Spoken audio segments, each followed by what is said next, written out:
Get the camera up. Where are we? There we are. Flurry of activity to get here on time.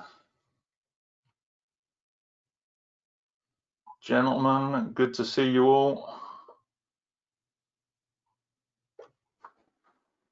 Slightly dramatic morning, getting things done. I'm here, we're in. Colin, thanks for being here. Gareth, good to see you. Thank you, Martin. Bonjour. Tim, good to see you. Where are we at? Phone's over there. Let's get the phone, make sure we're switched off.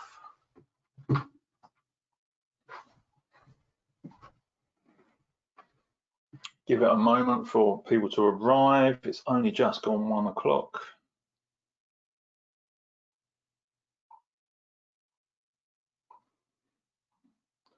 Let's get the little aeroplane lit up.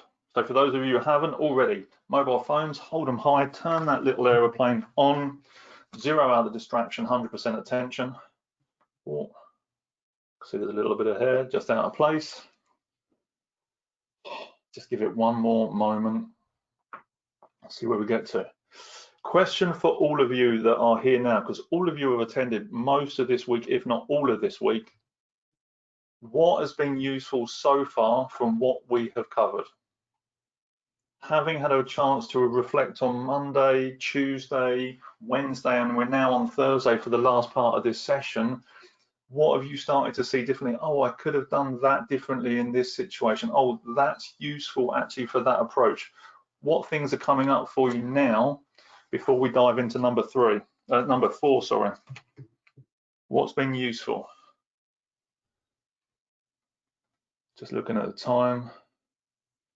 SAID model and removing the you from feedback, good. And we're going to go into that even further today. The SAID structure is very helpful, good. Like I say, the preparation piece, great to see you, Claire. The question I've just thrown into everybody right now is, as this is session 4, you know, we're moving through this week into this last stage, this level 2. What's been useful so far for you and what you've taken away from this training? And what can you see differently, or how can you use it differently for the future? Making it non-emotional, good. One of the key things about making it non-emotional, when I started picking up, and I've shared this with other people before, good to see you again, Cindy, is asking questions that don't begin with why. So it's really important we understand this. It's not saying never ask questions beginning with why. It's about making sure that we get intelligent with the use of our questions and the intelligent use of this question. So in order for us to increase the level of objectivity about what we're doing, we ask questions beginning with what. As I'm not asking that, but the question beginning with the word what, okay? And this just helps us to take the emotion out. It just helps us to remove the the sense of attack sometimes, because when people ask us questions beginning with why, often we feel we have to justify.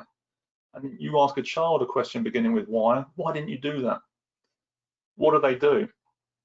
They make a lot of excuses. Billy did it, the dog ate it, that happened, it wasn't me, it was so and so, and yet as we grow up we still do that. We just make it more complicated with the choice of words that we use, or nuance it, or make it appear more complicated with the choice of words, but in truth we're just making excuses and defending and justifying what we did or didn't do.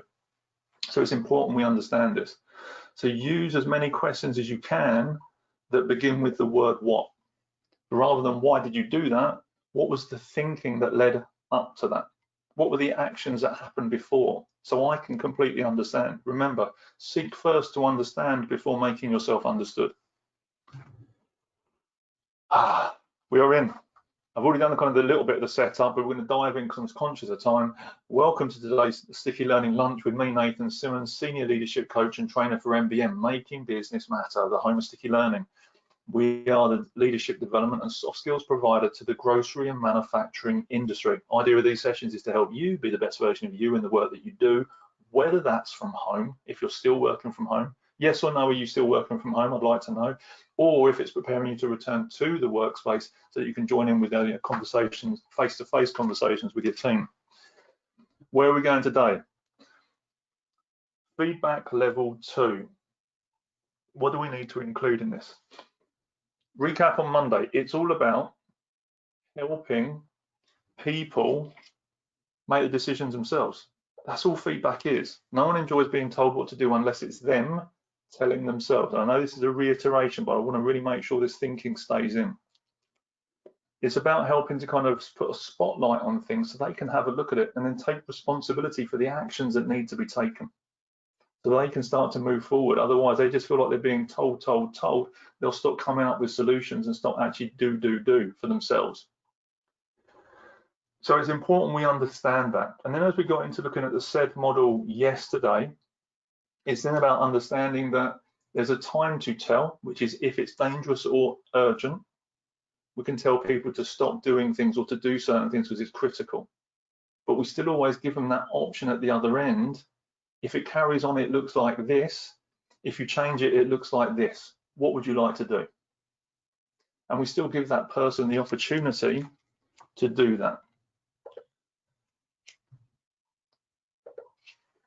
So level 1, when we looked at it yesterday, is often we use that for people that have not been in the business very long, that maybe don't know the job very well, or they're not aware of a certain situation and they need to be, there needs to be an intervention directly.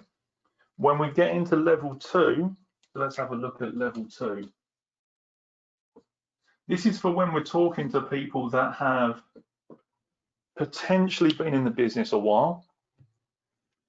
They know what they're doing and you're having a more coaching conversation and you're asking a lot more questions to help people answer them themselves. So I'm just going to move my camera over, my video player over a little bit, just so I can see, because I've got some questions here that I'm going to ask and share with you as we go through this. So the key element is yes, one is tell. Tell when you need to, but still giving the option when we get down here. The first part, and the second stage is asking questions. Because in the majority, everybody knows when they're doing something that isn't right or isn't appropriate, or, everyone knows when they're in the car and they're driving too quickly that they're driving too quickly and that they shouldn't be doing it. If you're on the motorway here in the UK and the speed limit's 70 and you're doing 78 and the policeman pulls you over, in the majority, 9 times out of 10, who does the person speeding get annoyed at? Open question to you. You're doing, you're speeding on the motorway and the policeman pulls you over. 9 times out of the cop, absolutely. And whose fault was it really? But what happens is we know when we're doing things that we, in our heart of hearts, we know if it's working or not working. We can completely comprehend that and feel that. Who here as a child got their, and it's going to be a bit of a strange one, did something like get their head stuck between the banisters, or get their hand stuck in a tube, or any of those sorts of things? Yes or no? I was one of those. I was a curious child. I was always putting my hands into things that probably couldn't, and then park railings, yeah, amazing. But it's that sensation, and we've all done it as children at some point. It's that hot flush you get where you go, I've now got to own up to the fact that I've got my head stuck in these park railings. Yes or no? Everyone, I'm presuming everyone is. Yes or no? Have you had that sensation at some point in your life? That hot flush that comes up and you're going, shit. Yes, yeah. It's not just me then, I know. We all know when we're doing these things. Yes, more than I like, but I protracted across the light bulb connector. Put a protractor across the light bulb connector. Yes, I actually got blown across the. Good work, nice job. Someone putting something metal in a light bulb connector. Yeah, you definitely got more than a hot flush on that one. Everybody knows. But this is the trick. So this is what I'm getting you to understand. Everybody knows when they do or do not do something. We get frustrated at other people rather than take the ownership ourselves. So we then have a go at the cop for pulling us over for speeding. Who was driving the car? The policeman? Did the policeman tell you to go faster than arrest you? No. So it's about ownership. So I'm going to give you kind of a super easy example of how we do this with people. Lateness is the easiest example to use. You start at 9 o'clock, the person arrives at 10 past 9, they're late. So we can start asking questions. We can start to say, you know, well, again, lots of questions beginning with what. So you're going to say, what's the conversation going to be about? What's this conversation going to be about? What does this conversation need to be about? Because you're sitting there at 9:10, it's kind of obvious. But what is the company expectation?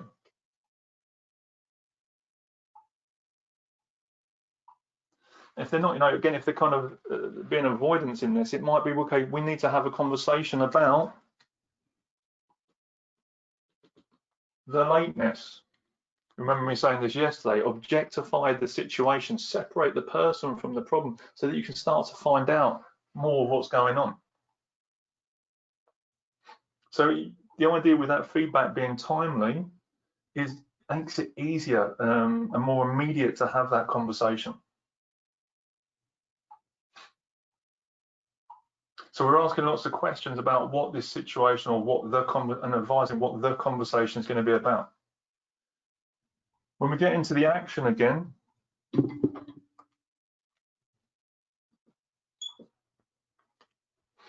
is then asking, no, well, I want to seek first to understand before making myself understood.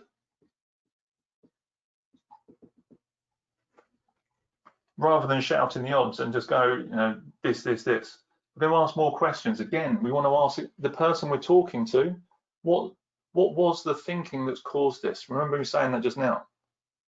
What were the actions that led up to this moment? Now, what was the logic that created this situation? Now, what other things haven't, you know, been discussed yet that would, you know, that need to be known that caused this? So what we're doing is we're finding out as much information here as possible.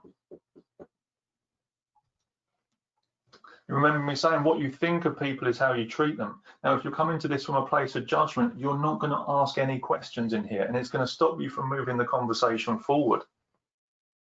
But if I'm seeking first to understand, and that person can tell that I'm coming from a place of curiosity, and you can tell them that, now I'm keen to understand what's happening here. I want to know all the different parts here so that I can give the right level of support for those right things. Because maybe you find out something about that individual that you didn't know before that does require support. Maybe they've got a gambling addiction and they've been up all night. You don't know these things happen. Maybe they've got a sick relative that they're actually caring for all the time and you don't know that. But if you come in here and start shouting the odds, you're not going to get the information that you need. I hope this is making sense. When we come into the impact side of it, again, remember it's coming in. We want to find out what's the impact of the thing, the lateness, whatever, on the.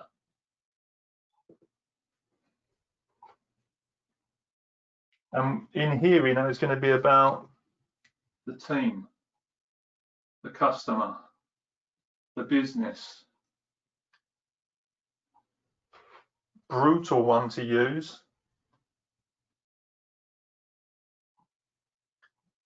Unfortunately, my pen's running out now. What's the impact on the career development? At no point did I say that this is going to damage your career, because I don't think you can say that sort of thing. It's just not okay. No, it's what's the impact of on the career development? So people can start to make a decision about how it's impacting them. So I'm getting as much information out as possible. We're having a conversation about the thing. They're telling me all the stuff that happened to make it happen. They're telling me the impact it's having or could have, or the damage it's done. So I know everything that's happened. They're telling me all this. They're telling me how damaging it is. So they're letting me know that they're completely aware. It's them telling me. And then when we get to the desired outcome, and this is too long for me to write, so you need to get your pens ready for this one. In your desired outcome, you ask this question. Based on everything that you have just told me, what would you like to do differently to improve this situation? Let me say that again, and I'll break it down as I say it. based on everything that you told me. So it's not me telling you, or me telling them, sorry. I'm reinforcing the fact that it's them telling me. No one else is telling me. So I'm reinforcing that it's their words in their head of where they're explaining it. So based on everything that you've just told me, what would you like to do differently to improve this situation? And from that, they will then list out 2, 3, 4, 5 actions. Fantastic. Prime example, gentleman I was working with, he was late. He told me that he'd been up partying or, you know, going out on a school night and drinking. Fantastic. What's the impact? So we went through I'm doing this at speed. Went through it. No, it doesn't look good for the team because they see me being late. They might be late. What's the impact on the customer? Well, they have to wait because I'm not here to do this. Okay. What's the impact on the business? Doesn't look good. We could get fined for not supporting the customer. Okay, great. Based on this information that you've just told me, what would you like to do differently? I'm going to not go out on a school night. I'm going to set 2 alarm clocks. I can't remember what else he said. And there was something else. He gave me 3 actions. And I said, fantastic. I said, he gave me 3 actions. Because he'd given me 3 actions, I was able to give the 4th one. I said, well, look, those are great actions and I really appreciate them and I'm hoping you're going to do those. Fantastic. I'm also going to add one more to that. Is it okay to add that to your actions? He says yes, because he's already got some. It's not just me chiming in with 3 actions, him adding 1. You need to be here 10 minutes before your shift starts to make sure that you're ready to start on time. Is that okay with you?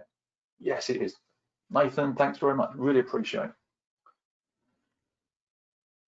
So he's been doing this, you know, turning out kind of 30 minutes, 40 minutes late. It's been a couple of weeks. We're getting to week 3 and we're getting to a point where we're going to be looking at verbal warnings and sanctions at this point. So we have this conversation. He sets all this out. What happens next week? Open question to you all. What happens next week? Saturday morning. What do you think happened? Any more takers on that answer?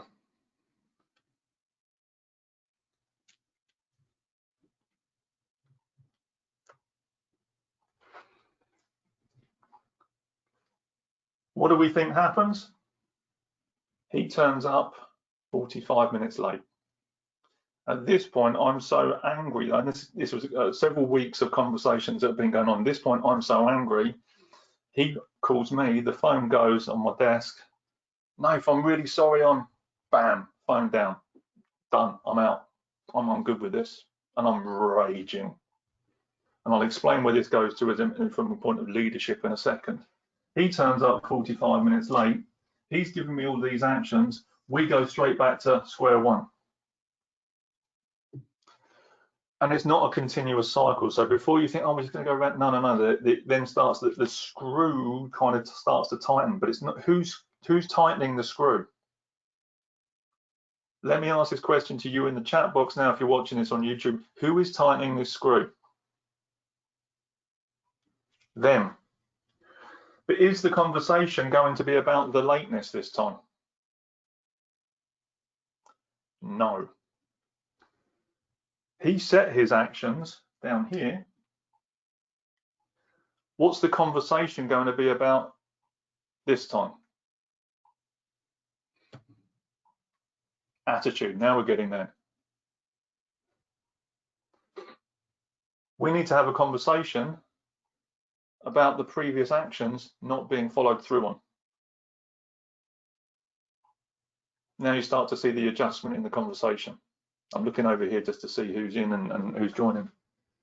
What were, so I'm up here still in the situation, what were the previously agreed actions? And he says, I said I wouldn't go to bed I wouldn't go drinking on a school night. I said I was also picking up girls was the other thing he said he wasn't going to do. I said I wasn't going to go and pick up girls. And I said I was going to set 2 alarm clocks. Great. Action. So what happened?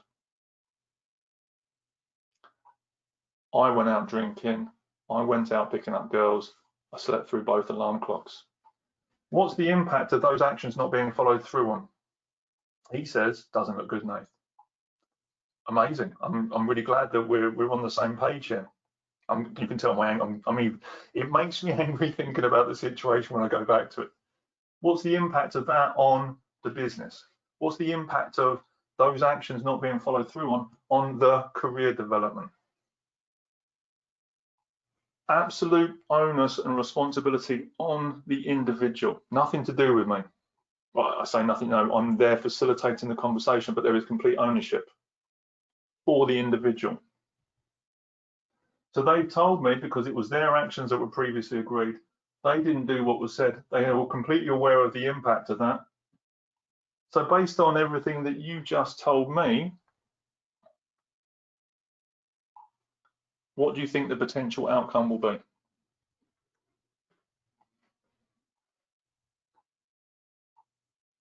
And then, you know, it's kind of that pause when I did this before. You can then hear literally the cogs turning as the individual starts to realise that it's their actions. They are failing to follow through on their word.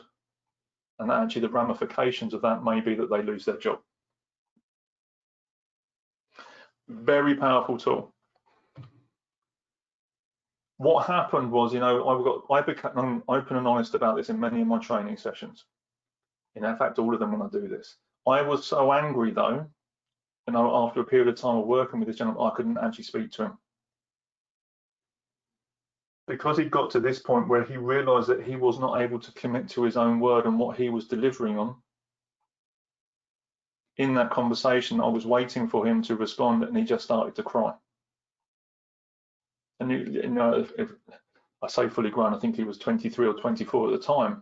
You know, your brain is still evolving until you're 24. Now, to put that amount of pressure on someone as a leader, that's not okay. You know, it's a fuller story that goes with that when I explain it. But to make someone feel like that, is, you know, no human has the right to do that to another human being. It's not okay. So we have to be mindful that when we use this tool, if it's used malevolently and manipulatively for the negative, it's an exceptionally powerful tool and it does break people. I hope everyone can kind of see where I'm going with this, okay? If used in the right way in a coaching framework to support the growth of another individual, it is an astronomically powerful tool in the way that we pin this out, in the way that we can structure personable, professional dialogues to help individuals develop and move forward. What's been useful? Crikey, the time is flying. I'm going to do the 5-point checklist that we talked about yesterday. I'm going to run through that hyper fast in a second. What has been useful so far from what we have covered? And I'm going to find the best pens for what we're about to cover. What's been useful so far from today?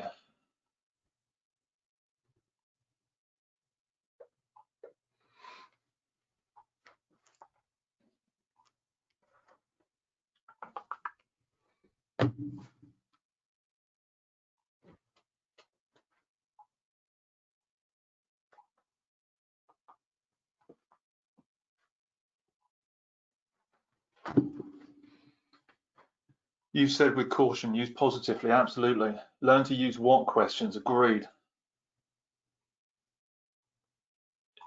How to escalate stead for persistent offenders, agreed. And now, you know, what's the impact of this continued behaviour? I may lose my job. Everybody knows that. If you're continually late, there's a potential you will lose your job. If you continually speed, at some point you will get a speeding ticket and you may lose your licence. Everybody knows that. Nobody wants to be told that. So caveat on this, you know, is if you carry on doing this, you will lose your job.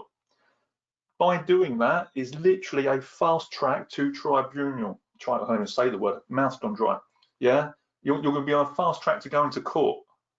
If you threaten someone else and you have no right to do that, it's not okay to do that. If you're threatening people's job based on a behaviour, that's court action. If you're asking someone these questions, not in a way so they just go, oh, you're going to get sacked. No, if you're asking the question, they go, actually, I need to change this behaviour. You can document that. Okay, I can. I'm aware. Now that individual will document. I'm aware that if I carry on doing this, I may lose my job. Okay, great. What would you like to do differently based on that information? Now, what's the cost if you don't? What's the benefit if you do? What would you like to do? Well, I want to do that. Fantastic. So if this tool is powerful, it can only be used with people with people who have potential for future. All people have potential.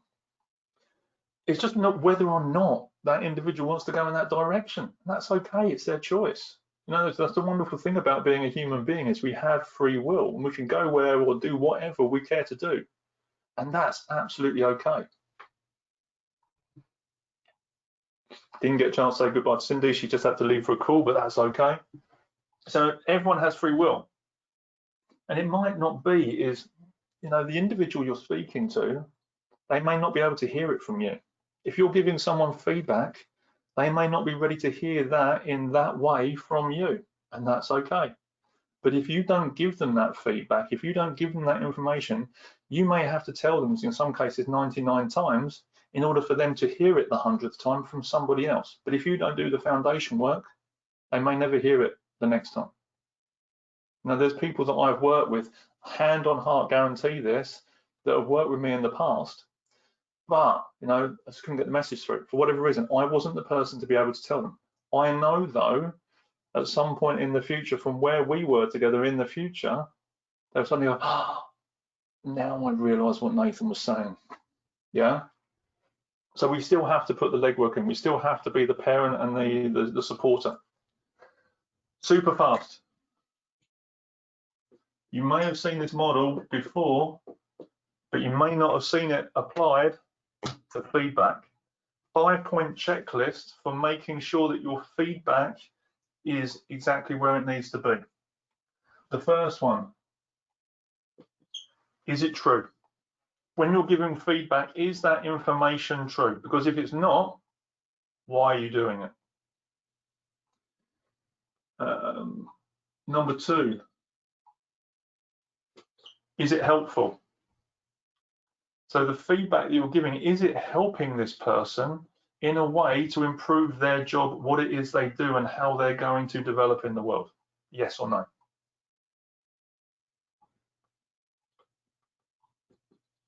Is it inspiring? By the way that you're delivering that feedback, is it inspiring them to take a different, positive, progressive action? Something we talked about yesterday, choosing your battles. Is the feedback actually necessary?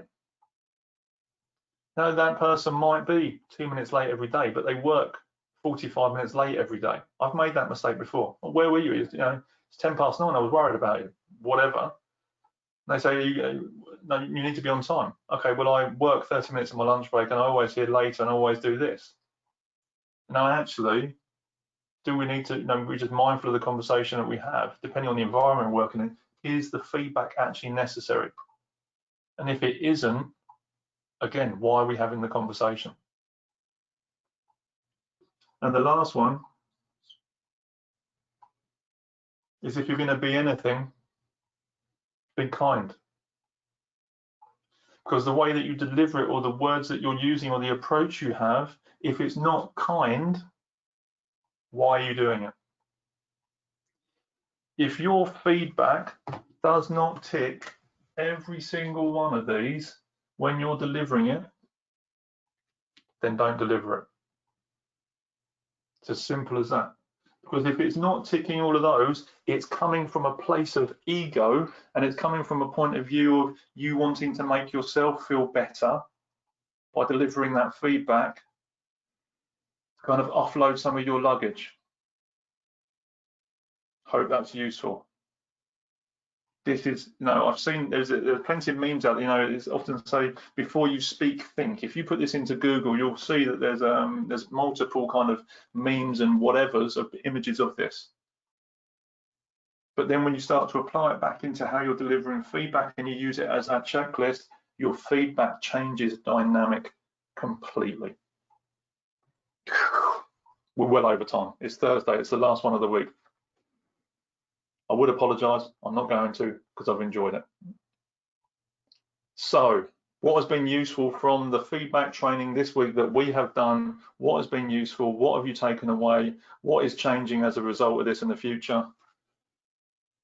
The checklist is very useful, agreed. And you can, it's so easy, this mnemonic, the way this is set up, you can just keep it in your head. It's there as an instant tool to extract.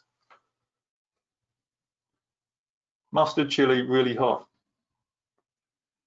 Just like I'm gonna maybe make my own company, wasabi training. We'll call it that. The think checklist is very helpful. It is. Like I said, I've seen this countless times, and then when I was applying this, like I said, that gentleman that I was working with, I was coming all from ego. You're making me look bad, and this is what I was saying to him. You're making me look bad. You're making my team look bad. You're making, I've got to go and speak to my leader to, to tell them what's going on with my results. And it was always me, me, me, me, me. It's coming from my ego. I was justifying why I wasn't, I was being unkind and I wasn't being inspiring because it was him. He was the problem. No, separate the two things. If you're not going to do this, people aren't actually going to respond to you anyway. They're not going to want to work with you, so they won't change. And as I said before, it's the same as parenting and leadership are not two sides of the same coin, they're the same thing. You don't get to fire your kids. You give your children choices. You give the people at work choices and let them make a decision. It's up to them. You sometimes wish, depending on how old your children are, that they would do the things that you ask them to do, that you've told them to do, that would be beneficial for them, but they still have their own learning journey to go through, and that's also to be celebrated because they're making a free choice and their own decision and learning through their own experiences. We're just there to guide and support them. Hope this is useful. Hope this is truly useful, and this is going to add value to wherever you're going with the work that you're doing and the people you're connecting with. It is Thursday. It's a free day tomorrow. Well, from this, you get to have the whole of the lunch on your own, but not with me. So look, thank you very much for today. Have I got the links? No, I have not. Bear with me. I'm just going to find the links. I'm working solo today because the wonderful Sarah is not with us today. Oh, did I keep it? No, I didn't. Right. You all know where the links are. I'm going to leave it like that right now. You all know where the links are. If you have not registered for next week is going to be a super deep dive. I say super deep dive. We're going to be looking at the psychology of conflict. When you understand and looking at conflict resolution, so when you're looking at conflict and how you resolve it, it all happens before it even starts. Okay, this is how conflict changes shape.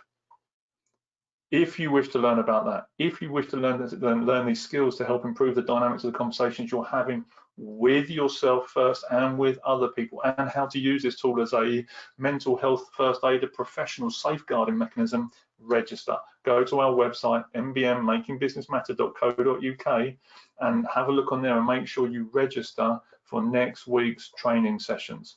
I hope this has been useful. I'm just going to get the slides up to make sure done.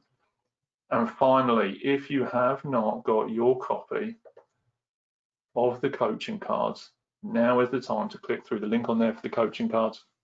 Thank you very much, Nathan. Looking forward to next week. Amazing. Looking forward to it next week as well. Everyone, have a phenomenal rest of your week. I look forward to seeing you Monday. See you soon. Cheers. Bye.